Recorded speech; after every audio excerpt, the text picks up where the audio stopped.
GM Adrian. Hi.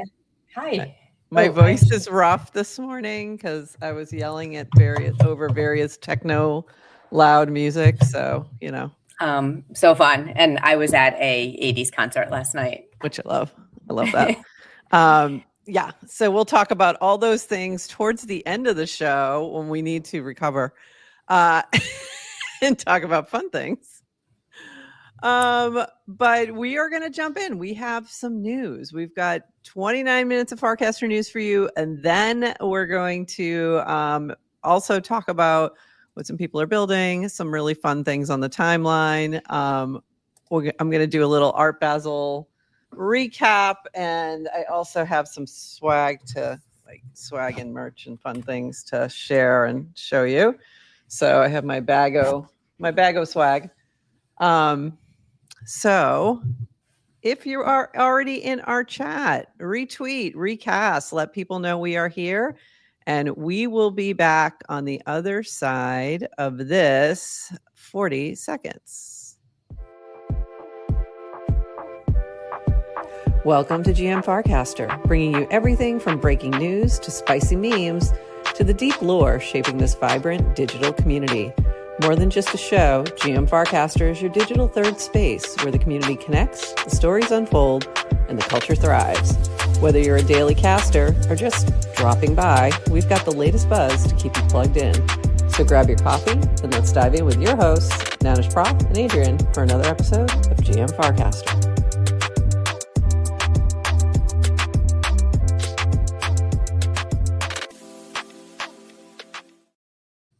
GM Farcaster. It is Friday. Yes, it's Friday, December 5th, and you are here with Nanish Prof and Adrian for 29 minutes of Farcaster news to start your day. Plus, we will be chatting about Art Basel and all the fun things happening there and some of the other fun things happening on the timeline. So, let me just do one more retweet out to the world, and we will jump into all the things. I have to retweet from all the different locations. And GM, if you're watching us on Retake as well or on Pine Tree. Yeah, your eyes are glistening as if you have a secret. I have no secrets. You do. It's because it's because you know what we're talking about today. Because yesterday was one of those days that we get every one of those days. Yep. Every few months. Yeah. Weeks, yeah. months. Yeah. When something happens. And the timeline is It doesn't go as planned. And every single person has an opinion. Everybody. And we're going to cover it. So I don't know. People are joining because they want the news about what happened yesterday, or they have no idea what we're talking about. Yeah, there you go. So we'll be talking. Yes to crypto. You'll find this very interesting. When we get to that part. So yeah, Adrian was like, "Have you been following along?" I'm like, "Oh yeah." Because Prof was at Art Basel yesterday, so I was like, "You were at events," and I was like, "There's no way." I was like, "Do you know what's happening?" And I can't believe Yes to Crypto doesn't know. Anyway, buckle up; it's an exciting one. It's an exciting one. All right, so let's dive in. We got a couple non-exciting things, and then we're going to jump right into it.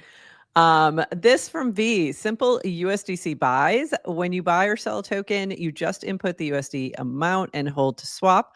No more complex swap UIs where you have to select the input and output currencies every time.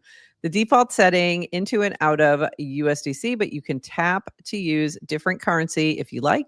This is rolling out to all users today. Please try it out and let us know if you run into any bugs. So just a little better way or easier way, I should say, to manage your funds in the Warplet. Always adding new things. And then this was from V also, which I thought was interesting. It's sort of crazy that a swap on the average wallet can have chain fee, a few cents to a few dollars, interface fee up to 1%, relayer fee up to 0.15, DEX fee up to 1%, slippage, usually 5 to 10% for tokens. If you don't know what slippage is, that's if things get really busy, you might you might have to pay more in order to make that transaction go through. This usually happens when somebody's launching something and or the market's completely crashing and everyone's trying to sell everything. So there's either a lot of buy pressure, a lot of sell pressure, and you get slippage. And then MEV tax variable. If you don't like paying taxes to all the tax collectors, you should get Farcaster Pro. We're already going to be 1% lower than most wallets and are working on making this even better over time. So there you go. Little shout out for the low fees of the Warplets. All right, so let's dive into the biggish news of the day. So there was the first pre-sale on Clanker, officially by the Clanker team. So not necessarily the first pre-sale for any Clanker token, but in this way. So this is a little different. And so they announced Wednesday that it was coming, or Tuesday that it was coming at the end of this week. And then this was announced earlier. This is from Farhouse. The first ever pre-sale on Clanker on Farcaster is now live. Details of the house token pre-sales: allocation 10% of total supply, raise 10 ETH minimum to 20 ETH max, sale duration 7 days. Start clanking for the house pre-sale. So Farhouse, I believe, if I understand, is a here it is. House becomes a social connectivity layer of Farcaster, enabling creators to stream natively. Okay. Projects to host community calls, members to connect through audio spaces. So I only thought it was the audio part. I didn't realize they were adding native streaming. So we'll see how that all comes out, because if it's going into a mini app, it's not new. Just letting you know, because we're doing that right now as we speak. And then there was a little bit more information about the token allocation and claim terms. There's going to be the token claim is 7 days after token deployment. And then terms were first come, first serve, no bids after 20 ETH is raised. Those points will become important. Okay, so there's a little bit more information about Farhouse down here, talking about tipping creators, unlocking gated live streams, rewarding active participants. Sounds kind of similar to what Den is doing as well, which we haven't really explored that one yet, but we will. And a few other things in here about the tokenomics. Pre-sales 10%, community and airdrop rewards are 15%, team allocation 15%, and liquidity pool is 60%. Okay. So then it launched. So here's where we have problems. The Clanker pre-sale sold out in less than 30 seconds. There was a lot of folks who thought it was going to be open the whole 7 days. I may have been one of them. Like I didn't understand the way in which they were going to set it up. So I think my initial understanding from the communication was that it would be open for 7 days, not that it would close once it was sold out, because I wasn't understanding the mechanics of how they were doing this. And here's why. My brain was kind of thinking of this like a Faye celebration launch, and they've only done one, like more of that is coming. But the way in which Faye did a sort of a pre-sale was you could only buy 0.1. It was an allow list. So you had to be approved to even be on there. That wallet had to be on there. So if you thought somebody had 2 wallets or something, you could even, they could be qualified and things like that. So it's a little different. And so that max 0.1 ETH was helpful in making sure there was variety and that no one could snipe a large amount pre-sale. And that was 350 different wallets could do that. So that was a pre-sale, but with an allow list, kind of like a pre-authorized your grant. Yeah. And a limitation on how much on in max individual wallet. So you're yes, right. And this pre-sale was open market. And this was open market, and it was open for a while where you could become and like qualify to be on that allow list. So it was very open. So I didn't know if they were doing that with the pre-sale, but I was thinking in that mode. Like that's where my brain was for this. So I really wasn't thinking about, oh my God, somebody's going to just snap up the whole entire thing. So let me continue on with DWR's cast here. The Clanker presale sold out in less than 30 seconds. Congrats to the Firehouse team. The primary goal, the team gets all the presale ETH. The token is now liquid, but anyone participating in the presale are locked for the next 7 days. We are planning to do an allow list for the next presale. Should have done it this time. And we have future changes planned to the on-chain presale mechanism. Disappointing that more people couldn't participate, but optimistic we will improve for the next one. And here was the problem, is that only like 6 wallets were part of this presale. And it happened incredibly fast, 30 seconds, because those 6 wallets took the whole amount of that max 20, and that was it, all said and done.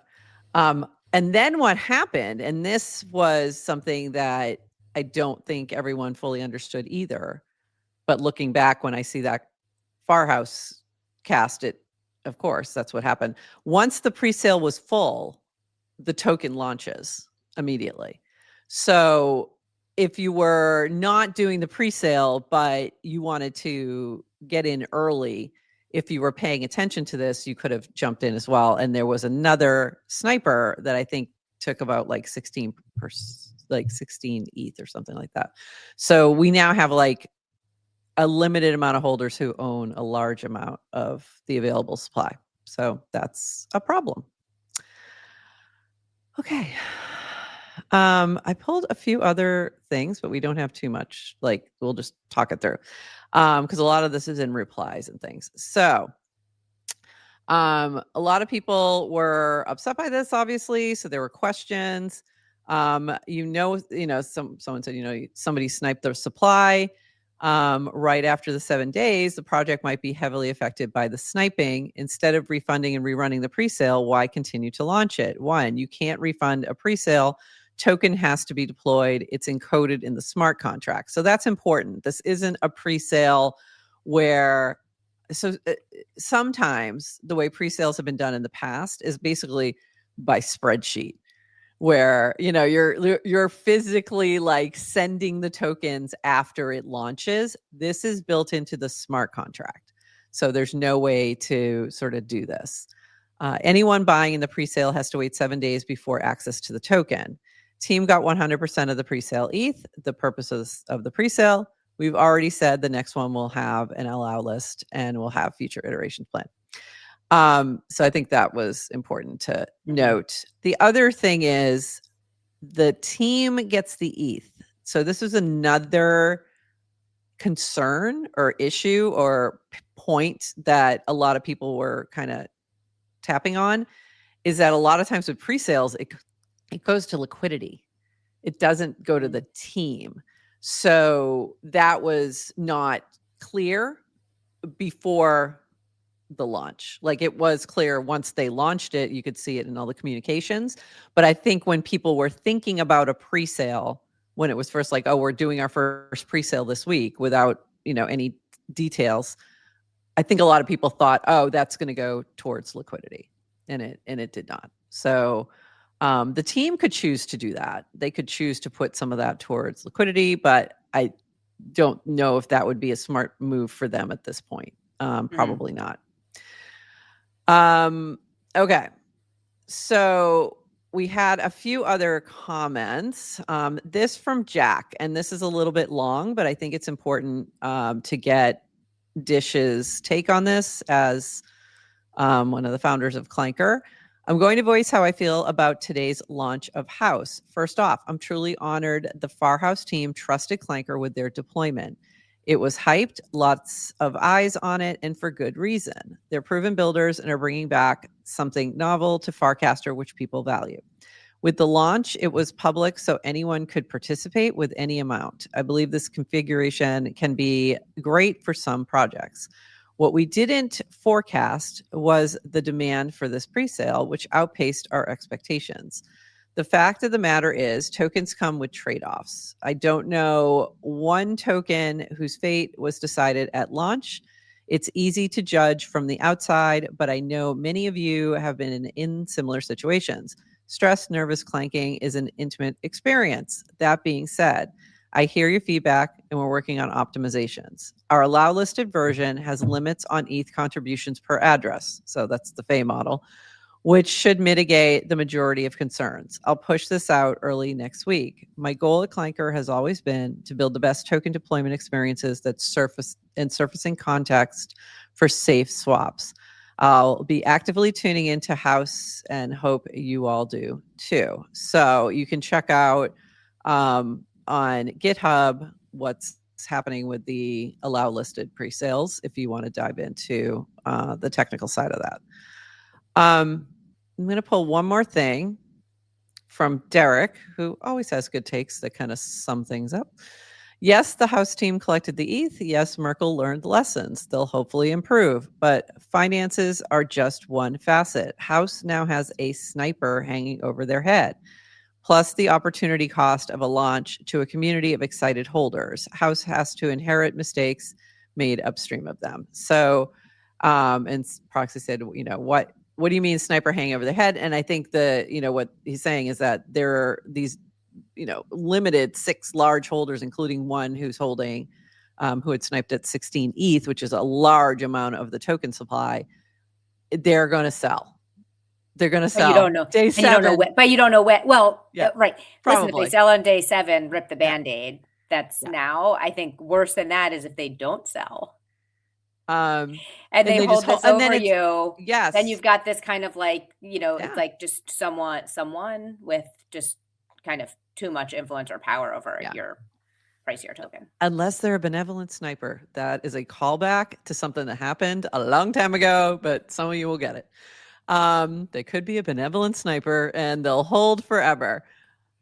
Thoughts.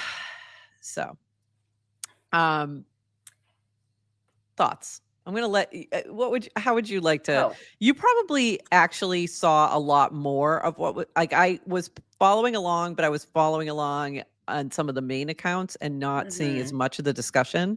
I wasn't diving into a lot of the replies just because I was IRL busy.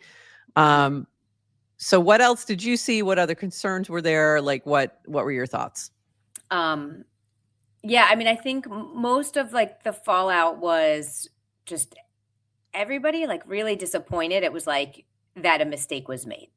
Yeah. Was a mistake made? I don't know if a mistake was made, but it was like, you should have known, you should have done better. Choice. It wasn't necessarily a mistake, but disappointed in the choices that were made, I think is, you know what I mean? Right. The way in which it was deployed. I think no one liked the outcome. Like no one wanted it to have one person, right? Like you don't want one wallet holding, like picking it up an entire pre-sale. So then I think Dan and Dish just got a lot of heat because it's like, well, you should have known better. Of course there would have been this much demand. And of course it'll sell out in 30. And of course you should have done this. Haven't you learned anything?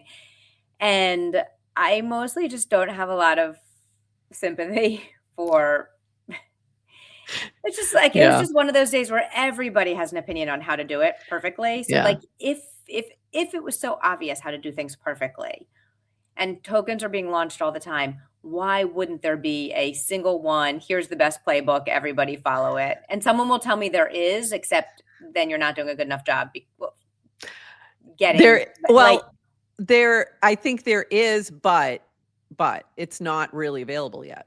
Like I think the FEI model, and that's going to end up being the Clanker model as well, is the better model. FEI doesn't have that publicly available yet. Like they did it on their own, but it's not built into the smart contracts. It's not easy.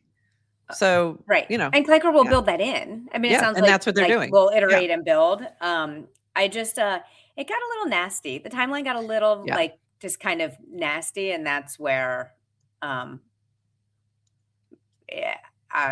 not overly sympathetic though. Yeah.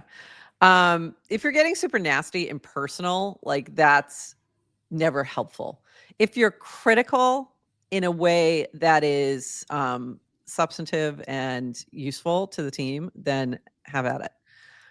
Because then that might be they might learn something that they didn't know, or you might have a better understanding of token launches because maybe, there's a lot of devs in here who might have good suggestions. So and I did see the Faye team and other people like mentioning, hey, this is, what we're doing. And I do see that that's what they're looking at. So, I think Dish's cast was important to look at and see that, yes, they're doing this. But I think the question is, why not wait till that was ready?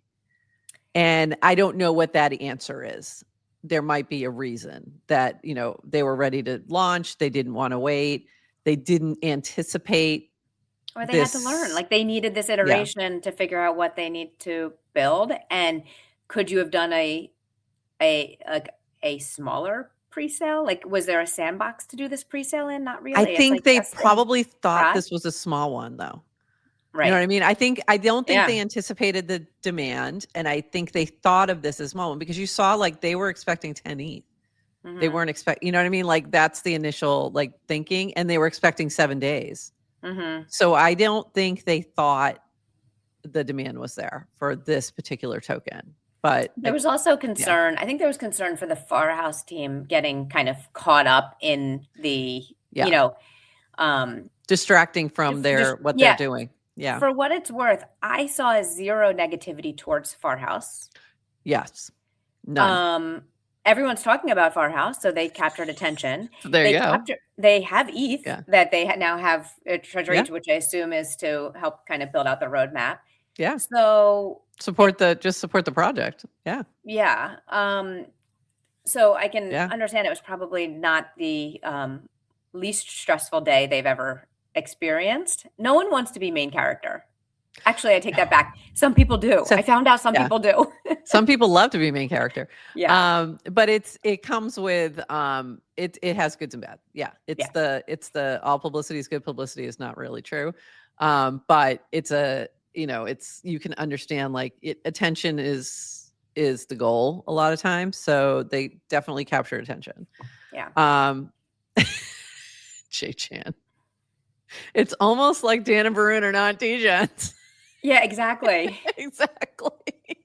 And even Dish, honestly, like even the person who's built Clanker, I would not consider him a full-on in the trench degen. Like he uses his product, but he's not a trader, a day-to-day trader either. So that was another comment I saw out there that maybe there wasn't, enough understanding. Yeah. And you can get upset and be like, oh, they don't know what they're doing. I'm going to go somewhere else where people know. But I will say, I think Dan and Varun are excellent product people and fast learners and iterate and kind of really dedicated to what they're trying to accomplish. So it's like, by the way, I casted last night. I said it was a personal thing, but it was a subcast of everything happening, which is like, I want to have a big heart and thick skin. Yeah. And it's like, in terms of like, I think of heart of like where you're being led to. Yeah. And they have thick skin, so they will keep going. I don't think it bothers them it bothers them as much as it bothers me. Like, why is there so much negativity? I think there's been times where we are much more sensitive to the criticism than they are. But also, it can get to you when it gets personal. I think, and also, they don't feel good about this. They wanted this to go well. They want this to be, something that drives revenue as well. So they want things to go, believe me, they're not doing this on purpose. They want everything to go great. Yeah. All right. So more to come. Go check out Farhouse. I don't know when they're launching or anything like that. So I have to go check that out. I thought there was a Farhouse for a while, but this is a new version of that, I'm assuming. I will. Yeah. What's going on. So we'll have to explore more. I'll be sliding into their DMs. Yeah. And hopefully we can get them. Get them on to actually talk about the project, so that we can have a better idea of what they're building. Can we share our news that we're going to continue with Clanker spotlights? Speaking of, we should definitely share this news because it's an important disclosure. Another issue. So yes, we are continuing on. Even we weren't sure when Clanker was purchased if we would be able to continue on doing our Clancaster spotlights and have them as a partner.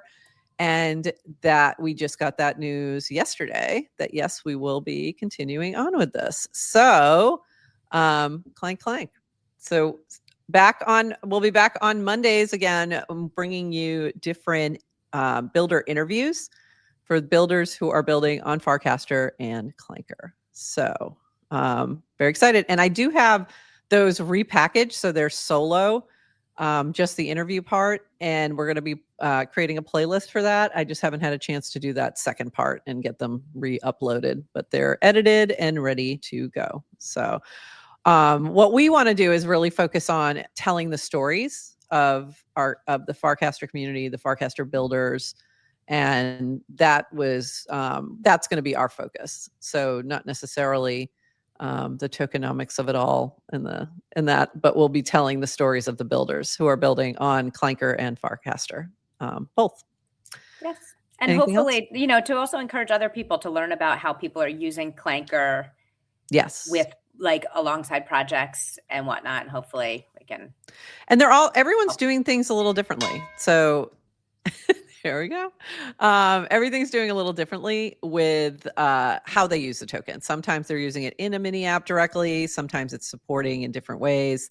So I think that's important too, is to be able to understand that. And we're also going to focus on things like what we did with Empire Builder, the tools that builders might have that help with Clanker tokens. So things like that we'll be talking about as well. Okay. We're getting some insight in the chat about Farhouse and who they are.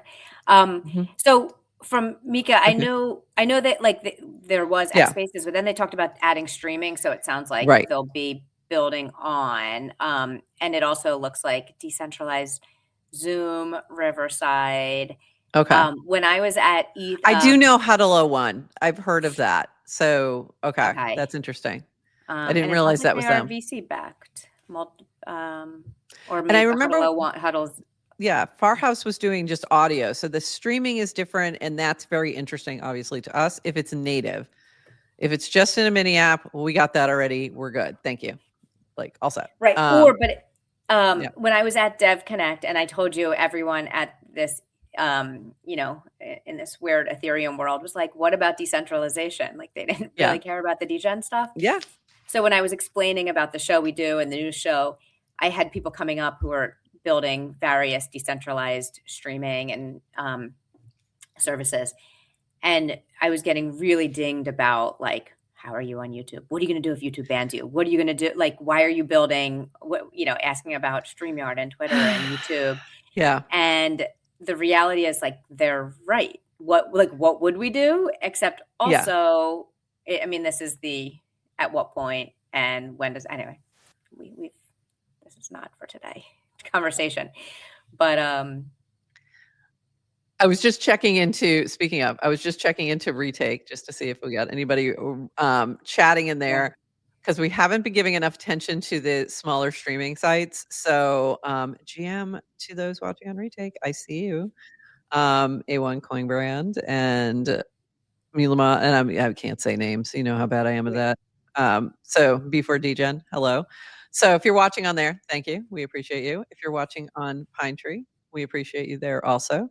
Don't think anyone's over there right now. Oh, somebody's there. So GM to you all. But yeah, but native streaming to me is interesting, similar to the way we're on Twitter. We get the most viewers on Twitter. So hi, Twitter. Smidgiest, I see you. And we know that, and that's Dream. That's distribution, rules everything around me. And if we can be live in the stream in your feed on Warpcast, oh my God, Farcaster and Base App and all the areas, then that's going to be a huge difference. Put money in the cup for saying Warpcast. I know, right? We can just, you'll be able to discover us. It's easier. Discovery. Yeah. It's just discovery. So anyway, that's that.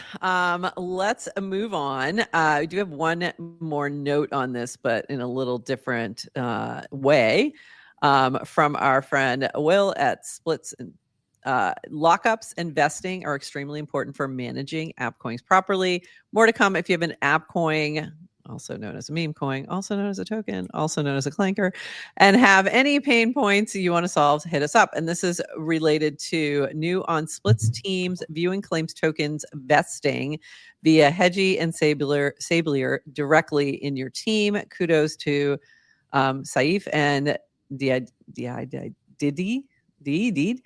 on this launch. Really clean work. So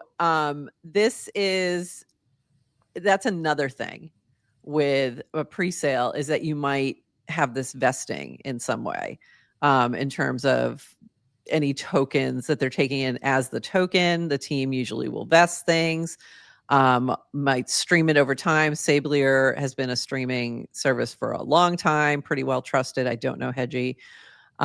So if you are using anything like that, I definitely recommend you check out Splits. That would be really useful if you are managing any kind of vesting and lockups. So there you go. All right. Let me shift gears now, because now we got to move into the builders group of links. So let me close this out. Because we have a bunch of other fun things that are happening too. There's a lot of fun on the timeline as well. Like, it feels like very chaotic at the moment, where you've got yes, you've got some crankiness for many reasons, but you also have a lot of fun that's happening and that I'm enjoying. So let's dive into what some people are building. This from our friend Ghostlinks, back from the wherever. Introducing Linkcast, linkcast.xyz. No plans to launch a token, just a simple Farcaster client I built for fun in the last 2 weeks. All feedback is welcome. More info below. So the client shows all rootcasts and replies that include links from 118 trusted users, updated every hour. I'm still figuring out how to grow this list. Open to ideas. So there you go. New little client here. How cool that it's a quote cast from here's an idea from 2 years ago. Yeah. I love long-term. I know. People who I wonder how long he's been building it. Apparently when there were only 118 active users. Amazing. Oh. Maybe. I'm just kidding. But very cool. And the other thing that's been taking over the timeline, donuts everywhere. So congrats, Donut Team, who's been crushing it. They've been glazing. And this is from Big Brock. Never seen a community of builders rally behind a project so hard. A few things in the works: updated docs and analytics site, games that use Donut as base currency, systems to create more LPs with Donut and blue chip tokens, expansion to the original game by Heesh himself, Glazelet, mint by yours truly, potential new types of mining pools. We do it because we were born to do it. Okay. We showed you this before, and there was a couple different apps that you could use that was happening with the glazing and all that kind of fun stuff. But this token all of a sudden took off this week, like crazy. I had a 7,000% P&L because I literally, I want to disclose this as well. $10 buy of Donut to support. I was like, oh, this is cool. Mm-hmm. And the reason that I even bought any at all was because there was that one mini app where you could change the donut and the sprinkles, and I thought it was cute. I remember you talking about this, and probably you were like, did you get donut? And I was like, no, I didn't play with the donut. I was like, why? So it's not going to get me. Once again, GM Farcaster, listen to me carefully. You may not realize this. It's a lot of alpha on the show. And it's maybe about the builders, but every once in a while, something like this happens where we focus on the builders. And if you had bought at that moment when I did, you would be up 7,000% or more. Okay. I think it's more now. I'm sure we have mentioned other things that if you bought, you would not be up 7,000%. Absolutely. This is and even if you are up 7,000%, did you sell, Prof? Did you take? I did. I sold a little bit because I'm like, you recover your $10 as long as you recover your initial $10 investment. I have recovered my $10 plus. Yes, I did do some selling. I sold about, I think at this point it sold about half, something like that. But yeah, I'm holding the rest. So funny. I'm happy for all the donut people. So funny. But that's normally what I do too. I do very tiny buys, and then every once in a while, one of them, pops up. But most of the time I'm doing it to support whoever's building, if they're building something that I think is fun. So a lot of times, occasionally we speculate, but most of the time that's what we do. Yes, not financial advice in DYOR, but I will say, like, I could go name a number of things that if you had been watching this show, you would have been early to, including degen, including I mean, a number of tokens. This is just one of many. We talked about Punkster very early. We talked, there's been a whole bunch along the way, including Yester Crypto saw me buy a doodle when I was just like, I've always wanted a doodle, and he got a 5x on that sucker. So I didn't sell, of course. So there you go. But he managed to win on that one. Yeah, I know. I'm glazing the donut. I'm glazing them because good for them. And they're doing stuff.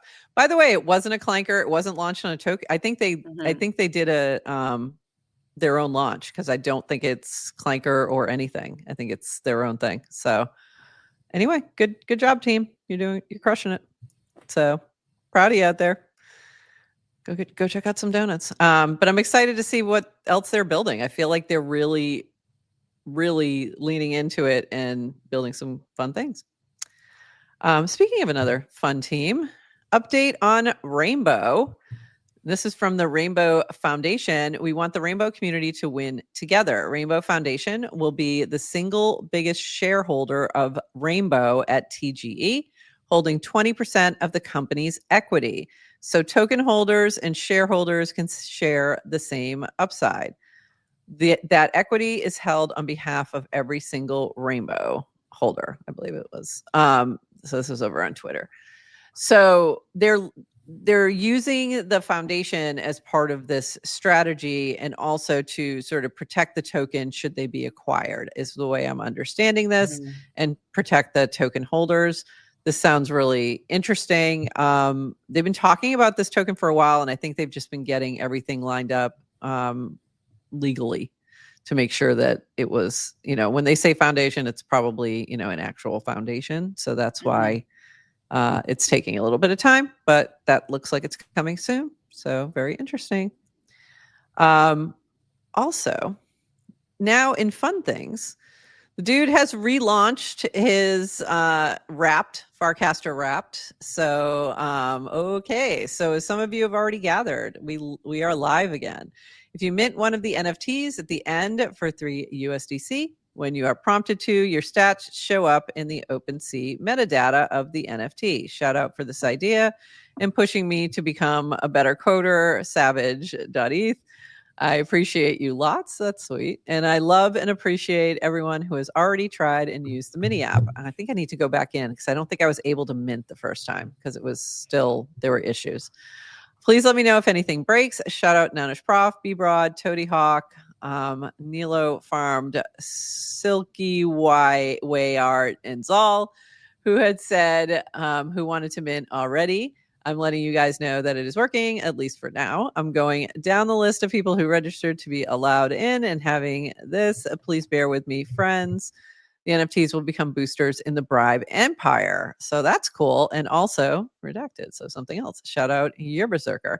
So if you're not familiar with Empire, we did a great chat with them, and you can use that token. You can do different rewards, and you can use different NFTs or other tokens to boost people on a leaderboard. So very cool. Lots of reverence. So this was very cool. Really fun. If you haven't done yours, go ahead and do that. And I saw you did yours. So you got yours finally. So that was cool. And then we had another one, which was also incredibly well done from, this was from, oh God, I forgot his name. Javatoshi. And really, really well done. this was so funny to me where it said you practically lived in GM Farcaster. I'm like, could not be more accurate. Could not be more accurate. I got the same one. I was like, yeah. Yeah, like, duh. I work there. I work there. So, obviously. I have not had one day off. There's not been one day that I haven't casted. My streak, I had a very long streak, and it ended on like the day I went to Mongolia. Yes, that makes sense. I have no regrets. Yeah, obviously. No regrets whatsoever. And then my rider dies, which was fun to see. You, of course, Burt Worst. JC, Brad Q, and Ted. I'm like, oh, that tracks. That very much tracks. Another fun thing. I'm still waiting with bated breath. Woof woof, warp warp. Something's coming. And I believe it is pets that look like Burt Worst. But we'll see. This is my guess, and I'm waiting. I'm waiting. All right, couple bits of news from the base team. The base Solana bridge is now live, so that's exciting. I'm not exactly sure what that fully means, like what that means in practicality, but very cool. Hopefully it means that things are much easier to move between the two, but we'll see. So very cool. And then Jesse said base Solana. That doesn't work. Don't say that again, Jesse. That didn't work. Base Solana. Solana. It doesn't work. Sure it does. Really Solana. It doesn't. Base Solana. And one more thing from the base team, they've started launching base layer videos with different founders and builders on base. And this was, I think, the first one, or one of the first, with Shane Mack, founder of XMTP. He spent years building messaging before crypto existed, and now he's building the communication layer for the decentralized internet. This is his story. So this is like a, highly produced version of what we're doing with Clanker, right? a really nice, edited, highly produced version. I love base, but I just think in the world of AI, like people want raw. Okay. People want low production value. Like any AI can make good production value. People just want to know there's actual real I'm just going to say fallible human beings. Excellent video. This is really well done. Yeah, go watch it. Do you want some lore about Shane Mack? Yes, I do. Of course. If I say BBM, does that mean anything to you? No. In the context of messaging, does that mean anything to you? BBM? Bulletin boards? Mm-hmm. No. Anyone in the chat? Does that mean anything? No, I have no idea. Okay. What does that mean? Figure you have to, I'm going to leave that some homework to figure out what BBM is. He worked on BBM. He worked on BBM. I mean, the only thing I could think of was we used to have billboards or message boards, and that is what it seems like. But all right, I'll have to go find out. I feel like someone should know. Yes to crypto, or someone should. Definitely someone should. It's big, beautiful men. No. Okay, now this is gonna get bad. Really bad. And it's not BBL. BlackBerry messaging. Oh, BlackBerry. Did you have a BlackBerry? No. Oh. Did I ever have one? No, I don't think no, I think I did. I think I did once. I think it was a work one. And then, I also had like a Palm Pilot at one point, but I think I went from my flip phone pretty quickly to like a Razor and then to, So were you a BlackBerry person? Yes. And BlackBerry was like the first full keyboard. Like you had a full QWERTY keyboard, and they had their own messaging protocol. So it wasn't through SMS. And you could finally text your friends. Like, so that was more than just like, what was it, T9? What was that? Like that makes so much sense that he would be working on, that he would go from there to XMTP. Mm-hmm. That makes perfect sense. He told me that, and I was like, I want to like just give you a hug and a kiss because I loved BB. Like it was the best. And no one has a BlackBerry now. and President Obama. Do you remember that when the iPhones had taken over and he was in office in whatever that was, 2009, and he wouldn't give up his BlackBerry. He finally, and it was such a big deal, right? Because of the security stuff. Like it was, the first BYOD, bring your own device to work, and all the corporate IT people like, no, we get it. Right. Yeah. They were like, no, and it was probably safer than anything else. Honestly, like, so that was interesting. I don't know if that's true, but it was kind of funny, but I remember him being very attached to his BlackBerry because of Shane. It was a big thing. And it was all Shane. But very cool. Go take a look at that. And I'm looking forward to see who else they highlight, because I think that's a really smart thing. It's something we're going to lean into. I think one of the other things from Art Basel, which I'm going to dive into that right now. I went to Stellar House, and that was Boys Club, helped produce that along with Stellar. And they had I think it was the CMO of Stellar, chatting with Natasha from Boys Club. And one of the things she said was storytelling, like how that is one of the most important things that brands can do. I think he was asking her like what, mistakes people make, or what should they be doing. And I thought it was spot on. It was exactly what we try to do, and why when we do interviews, why we think that's important, even for very small builders, like small projects, not small builders, but small besides Vertworks, but small projects, smaller projects, to be able to give them a platform, and also to give them content that they can remix and use and put out there in the world. So storytelling to me is, really, really important. So it's good to see that. All right. Let's dive into some Art Basel news. This was hilarious. This guy, who do you think that guy is? In line at Fudgy Penguins. Moon Bobby. It is not. You know how I found out? I went up. You went up to give him a hug. That's hilarious. I went up to give him a hug, and I'm like, Moon Bobby, and he's like, huh? And he's looking at me like I'm out of my mind. So it was funny. It was very funny. But the funny thing was, Nikki from Miami and Lily, Lobster Mindset, were both there as well. Saw them later on. And I saw Nikki, and she looked over. She saw him, and she went, oh, isn't that? And I said, no, it's not. She's like, I'm going to go interview him anyway. And she did. And he was like, just some random guy, an accountant.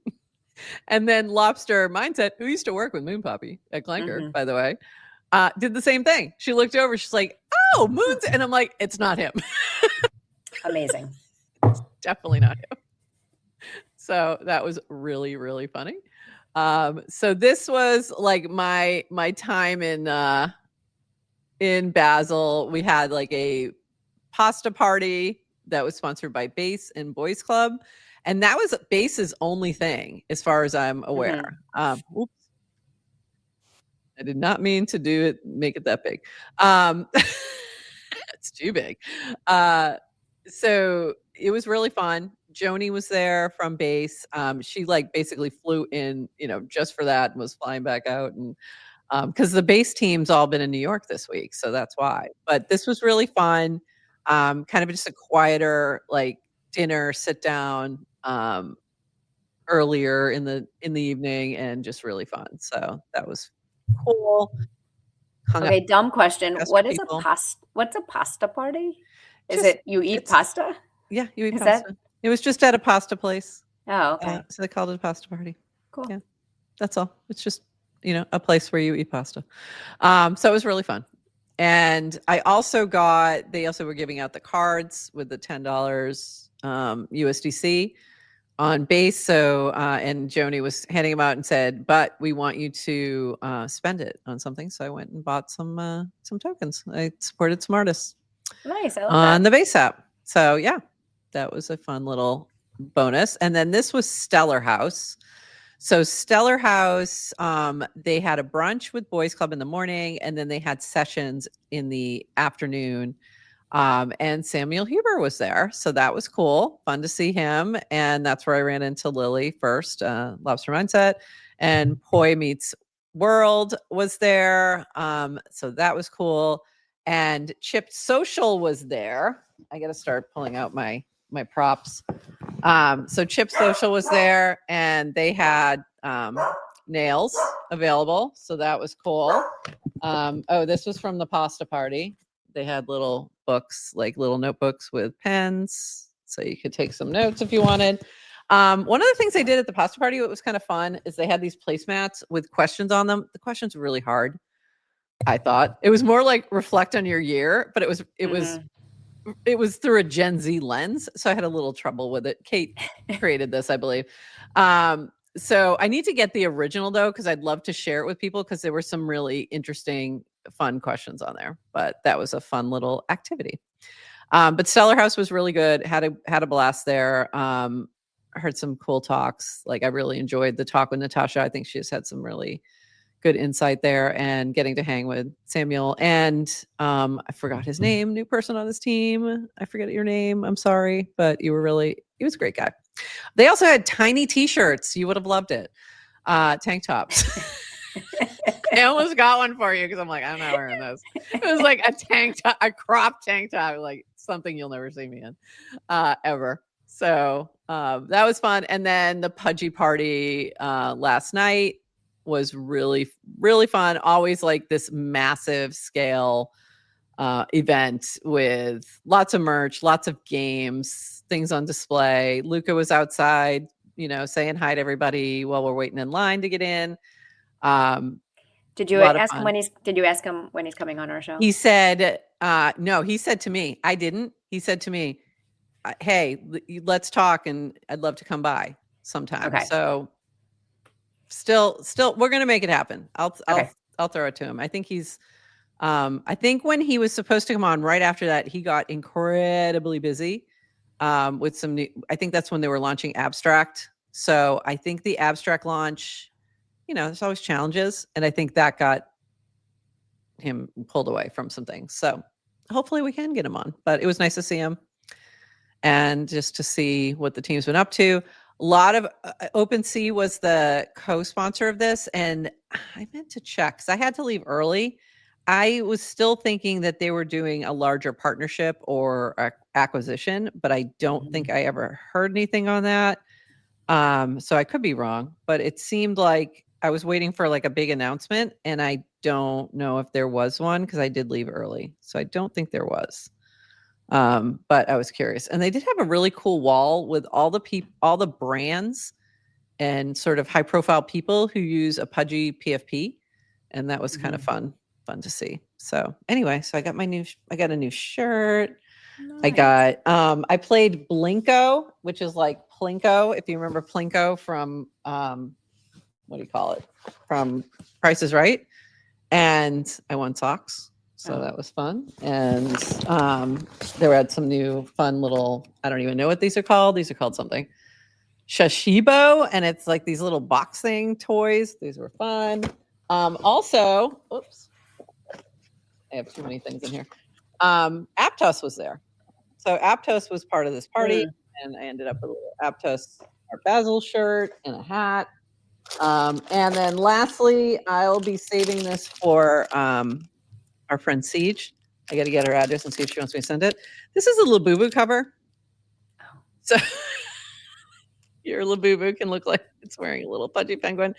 I have no intention of ever owning a Labubu, so I am going to pass it along to the person I know who loves her Labubu. And also they had the new Pez dispensers too. So anyway, that was fun.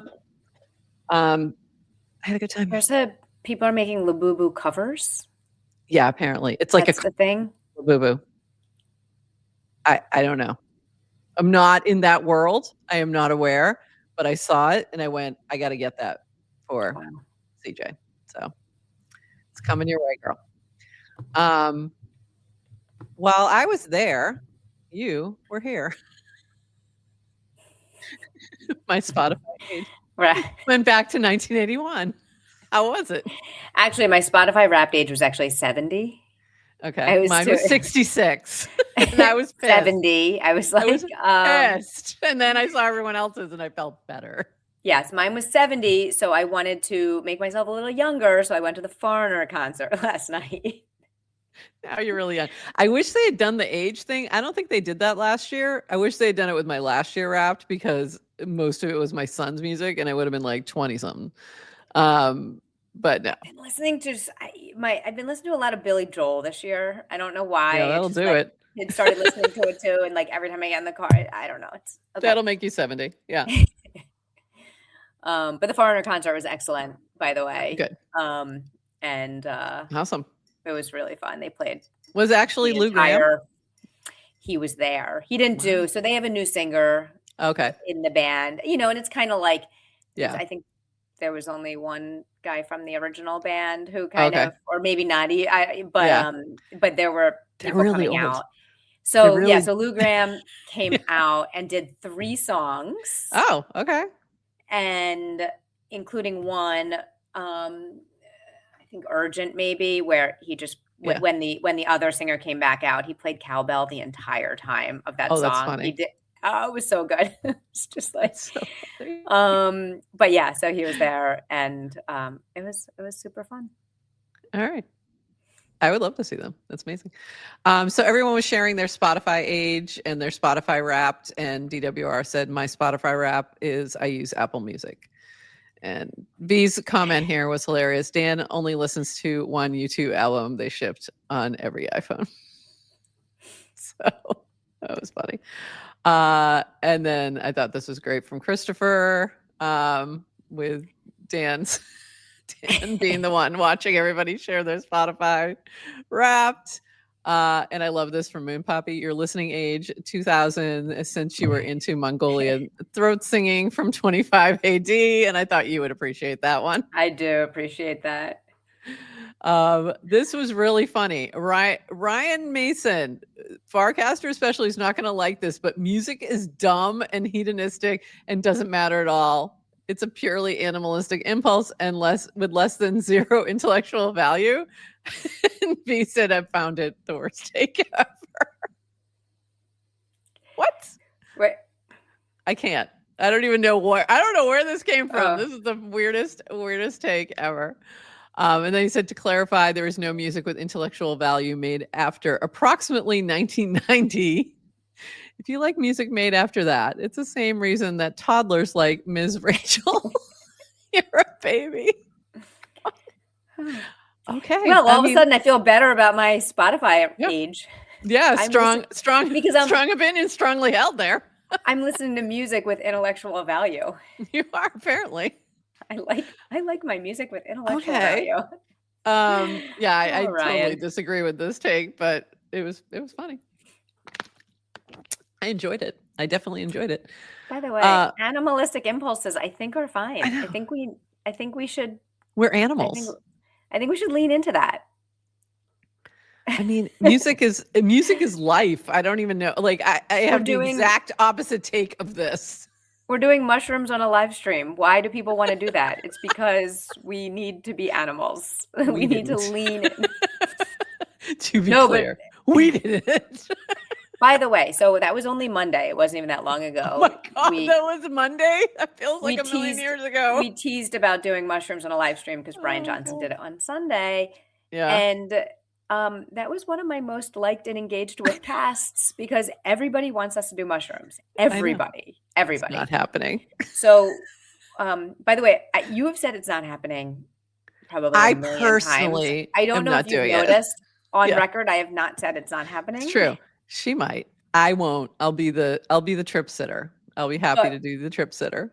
But we have said I'm not doing it on a live stream, let's be honest, but I like to pretend.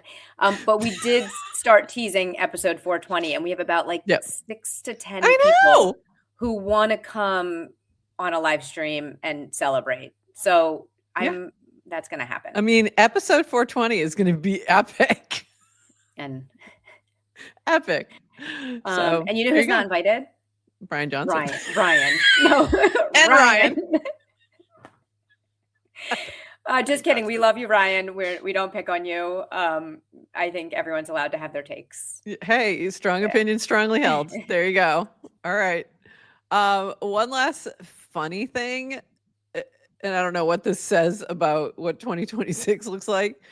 This is from Rachel W. I have a friend who works for Pantone. She told me that one person gets to travel the world, absorb high-touch cultural events, attend fashion shows, etc. And after a year, they make the pick for color of the year. This is what they came up with. I can't. And P.S. I want this job. It's Pantone's 2026 color of the year is Cloud Dancer, aka white. Just nothing. You know what? You know what Cloud Dancer? You know what Cloud Dancer doesn't have any of? What's that? Animalistic value or whatever. No kidding. Animalistic impulses. None. It's just intellect. It's nothing. It's nothing. Literally nothing. Like what in the world? So it's a gray. No, that's a soft gray white. No, it's just whatever. It's still nothing. So I said, why is the color of the year?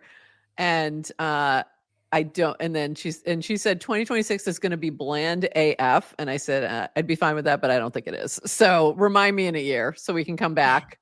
I added the remind me bot and said, yeah, let me know in a year and we can revisit and see if it was bland.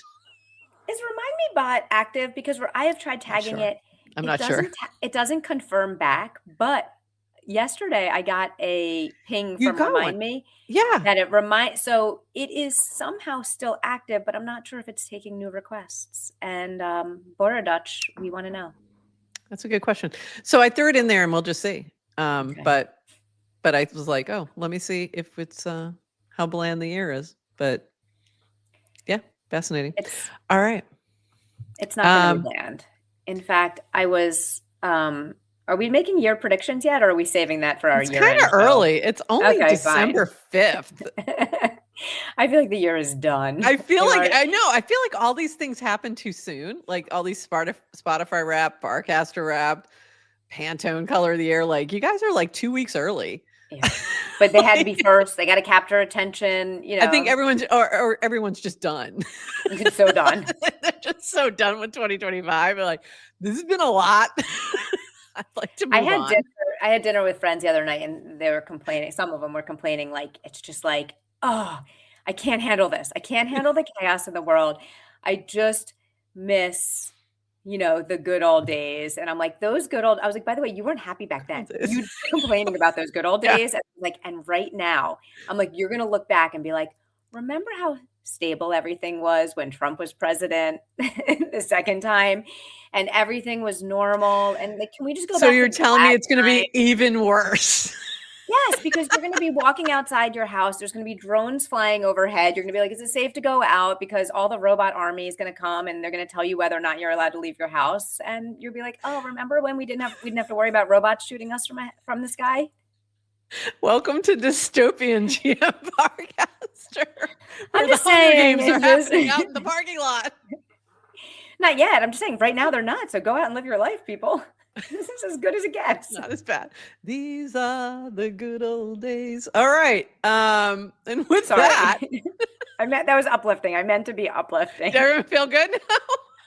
Jeez. All righty then. Yeah, we're so happy here. Have a great day, everyone. Oh my goodness. All right. And with that, we will be back Monday, 11:30 a.m. Eastern, 8:30 a.m. PST. Hopefully we're working on a Clanker related guest for our Clankcaster Spotlight. Firehouse team, if you're listening, we'd love to have you on. But we have a few others that we're reaching out to as well. So we'll look for that Monday. Anything else, Adrienne, before we call it? Just to say, keep the people happier. Just to say, I love you all. No, I really mean it as a positive thing. And by the way, the maybe will be. It's like, it's. I don't know what to say. I think it's best if we leave you with this, with this random human who just happens to look like Moon Poppy. No, listen, I was joking. The robots will be dropping candy. It'll be Halloween every day. They're going to come to your house. And it's going to be great. Skittles, it'll just be like the rainbow falling on you. And you remember Taste the Rainbow? Yes. Those commercials. And Adrian now trying to backpedal to make y'all feel better. Everyone will have universal, incredible income. There will be just so much abundance and wonderful Not just things. universal basic income, universal incredible income. It'll be a fantastic future. And you won't even have to work anymore. The weekends will start on Monday and they end on Sunday. And life is going to be incredible. And we'll have nothing but free time to pursue all of your intellectual and leisurely pursuits. And I look forward to that day. All I'm saying is when we get that day, someone's going to be like, I miss the good old days because people don't like change. Okay. That's all. And with that, friends. Am I digging? Happy fucking Friday. Happy Friday. Love you all. Enjoy. Have a great weekend. And we will see you on Monday, unless the drones get us before then. So see you then. All right. The best comment ever. I thought you were not doing mushrooms on stream. And she's not. I mean, that says something right there. Anyways, everybody. So for Adrian, you got. Happy Friday, everyone. See you. Thanks for joining us for this episode of GM Farcaster. And thank you to all our partners and HyperSub supporters bringing this episode to you. Follow the GM Farcaster channel for all the latest updates and add our mini app on Farcaster and the base app. Until next time, bye-bye.